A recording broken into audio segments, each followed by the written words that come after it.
Patuloy pa rin binabaybay ni Bagyong Ada yung karagatan palayo dito sa ating landmass and bahagya rin po itong humina.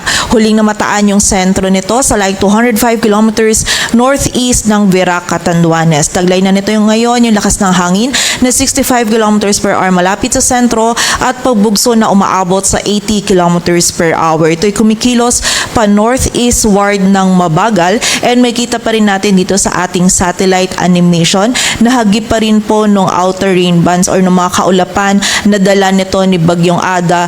Mostly itong eastern section ng Luzon, maging yung northeastern section din ng Visayas. Kung saan ngayong gabi, meron pa rin po tayong ina-expect na mga pag-ulan and bugso ng mga malalakas na hangin, lalong-lalo na dito sa area ng Catanduanes at Camarines Sur. Samantala, dito naman po sa bahagi ng Isabela, Aurora, Quezon, rest of Bicol region, maging dito sa Northern Samar, may mga scattered na mga pag-ulan pa rin po tayong mararanasan.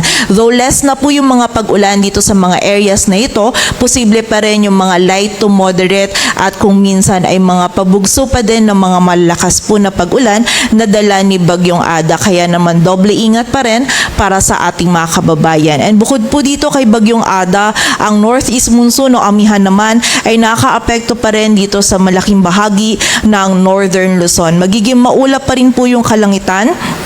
May mga light rains pa rin na mararanasan dito sa Cordillera Administrative Region, maging sa nalalabing bahagi pa ng Cagayan Valley. And sa malaking bahagi naman po ng ating bansa, magiging bahagyang maulap hanggang sa maulap yung ating kalangitan. Posible pa rin yung mga isolated light rains dito sa area ng Ilocos Region, while posible din yung mga biglaang pag-ulan, pagkilat at pagkulog dito sa Metro Manila, maging sa nalalabing bahagi pa ng ating bansa, dulot naman ng mga localized thunderstorms.